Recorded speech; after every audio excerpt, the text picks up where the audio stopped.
एअरकॉन टेक्निकलमध्ये आपले स्वागत आहे. मित्रांनो, आज मी तुम्हाला 3 गोष्टी सांगणार ज्या तुम्ही फॉलो केल्यात तर आपल्या फ्रीजचा परफॉर्मन्स वाढेल आणि मेंटेनन्स कमी येईल.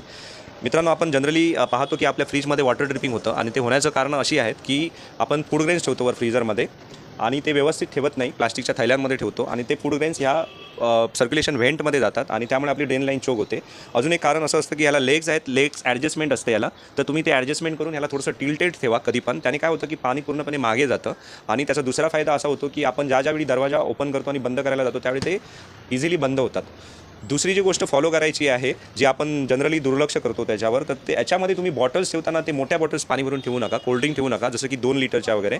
छोट्या बॉटल ठेवा आणि जास्त लोड देऊ नका. कारण होतं काय की आपल्या ह्या फ्रीजच्या हिंजेसमधून सेटिंग चेंज होतं, दरवाजे खाली बसतात आणि मग आपल्या फ्रीजची थंड हवा बाहेर जाते. तर याच्यामध्ये तुम्ही जास्त लोड ठेवू नका. तिसरा मुद्दा असा आहे जो आपण फॉलो करत नाही. आपण उन्हाळ्यामध्ये आपल्या फ्रीजचं टेम्परेचर जे आहे, फ्रीजचं टेम्परेचर -21 असतं, तर आपण ते मॅक्झिममवर ठेवतो. पण ज्यावेळी सीझन चेंज होतो म्हणजे पावसाळ्यामध्ये आपण ते ॲक्च्युली डाऊन करायला पाहिजे, कारण त्यावेळी ॲम्बियंट टेम्परेचर कमी झालेलं असतं. तर ते आपण करत नाही. तर तसं न करता जाणीवपूर्वक तुम्ही ते उन्हाळा संपल्यानंतर ते टेम्परेचर तुम्ही डाऊन करा.